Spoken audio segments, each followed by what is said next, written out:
मुश्किलों को महानता की सीढ़ी में कैसे बदला जा सकता है। आज हम एक बहुत ही दमदार भाषण से प्रेरणा लेकर इसी सवाल का जवाब समझेंगे। तो चलिए शुरू करते हैं। ये एक ऐसा सवाल है ना, जिसका सामना हम सबको कभी ना कभी तो करना ही पड़ता है। जब हालात बिगड़ जाते हैं तो हमारे सामने कौन से रास्ते होते हैं? असल में देखा जाए तो हमारे पास 3 ही ऑप्शन होते हैं। पहला रास्ता तो ये है कि उदास हो जाओ, ज्यादातर लोग यही चुनते हैं। दूसरा, चलो ठीक है, हालात से समझौता कर लो। लेकिन एक तीसरा रास्ता भी है जिसे बहुत कम लोग चुनते हैं, और वो है एक लक्ष्य तय करना।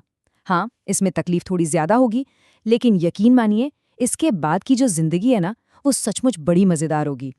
तो हमारे आज के सफर में हम इन 4 पड़ावों से गुजरेंगे जो हमें मुश्किलों से निकलकर इतिहास रचने का एक पूरा रोड मैप देंगे। तो सब कुछ यहीं से शुरू होता है, वो एक पल जब एक नई दिशा चुनने का फैसला करना होता है। देखिए, ये तो मानना पड़ेगा कि तीसरा रास्ता चुनना आसान बिल्कुल नहीं है, पर जब तकलीफों के बीच कोई बड़ा सोचता है और उसके लिए मेहनत करता है ना, तो वही इतिहास रचता है। ये रास्ता चुनौती भरा जरूर है, पर एक बेहतर और रोमांचक जिंदगी का वादा भी करता है। ठीक है, रास्ता तो चुन लिया, पर अब उस माइंडसेट की बात करते हैं जो इस मुश्किल रास्ते पर चलने के लिए जरूरी है, क्योंकि सही सोच के बिना ये सफर लगभग नामुमकिन है। सोचिए, एक बाज कितनी ऊंचाई पर उड़ता है, लेकिन उसका ध्यान सिर्फ और सिर्फ अपने शिकार पर होता है ना? ठीक वैसे ही इतिहास रचने के लिए अपना ध्यान दर्द और मुसीबतों से हटाकर अपने लक्ष्य पर टिकाना होगा। बस ये नजरिया ही सब कुछ बदल देता है। हम सब ने ये कहावत तो सुनी ही है, उतने पैर पसारिए जितनी लंबी चादर हो।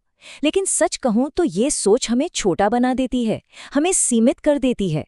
अगर इतिहास रचना है तो पैरों को सिकोड़ने के बजाय अपनी चादर का आकार बढ़ाना सीखो, अपनी क्षमता को बढ़ाओ। इसका मतलब ये है कि कोई लिमिटेड वर्जन नहीं, बल्कि एक अनलिमिटेड वर्जन बनना है। अक्सर क्या होता है, हमारा समाज हमें सिखाता है कि हमारी एक हैसियत है और हमें उसी दायरे में सपने देखने चाहिए। पर सच तो ये है कि हमारी क्षमता की कोई सीमा है ही नहीं। हमारी मानसिकता भी ना बिल्कुल इस शेर की तरह है। सोचिए, अगर एक शेर को बचपन से खिचड़ी खिलाई जाए तो क्या होगा? वो शिकार करना ही भूल जाएगा। लेकिन अगर उसे बस याद दिलाया जाए कि वो जंगल का राजा है, तो वो अपना असली रूप जरूर दिखाएगा। तो माइंडसेट तैयार है। अब बात करते हैं उस सफर की जिसमें जाहिर है मुश्किलें और चुनौतियां तो आएंगी ही। तो फिर उनसे निपटना कैसे है? इतिहास रचने के लिए ना खुद से बस ये 2 सवाल पूछना बहुत जरूरी है। पहला, कोई जी क्यों रहा है? और दूसरा, क्या उस मकसद के बिना जिया जा सकता है? अगर दोनों का जवाब हाँ में है तो समझ लीजिए कि दिल में वो चिंगारी है जो एक दिन आग बनकर इतिहास रच देगी। जब मुश्किलें बहुत ज्यादा बढ़ जाती है ना, तो वो एक घने कोहरे जैसी लगती हैं, जहां आगे का रास्ता कुछ साफ दिखाई ही नहीं देता। तो ऐसे में क्या करना है? बहुत सिंपल है।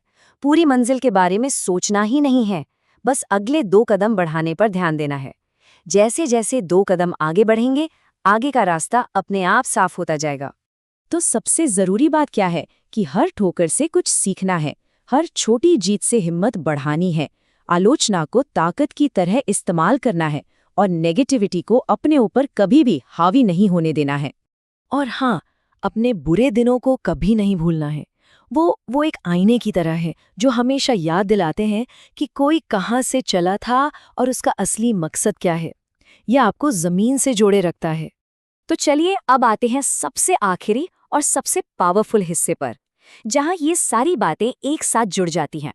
बहुत सहलिए दुनिया के सितम, अब चुप बैठने का टाइम गया, अब खड़े होने का समय आ गया है। अब अपने घावों पर मरहम लगाकर, खुद को फिर से जोड़कर, सिर उठाकर मुस्कुराने का समय आ गया है। और हाँ, जिन लोगों ने मजाक उड़ाया था, जिन्होंने कमजोर समझा था, अब उन्हें अपनी कामयाबी से रुलाने का समय आ गया है। तो उठो, जिद्दी बनो और इतिहास रचो। बस यही एक रास्ता है। अपनी मेहनत से अपनी कहानी खुद लिखो। एक बात याद रखिए, इतिहास एक दिन में तो नहीं बनता, लेकिन अगर जिद हो तो एक दिन जरूर बनता है। तो सवाल बस इतना है कि अपनी जिद से कौन सा इतिहास रचा जाएगा।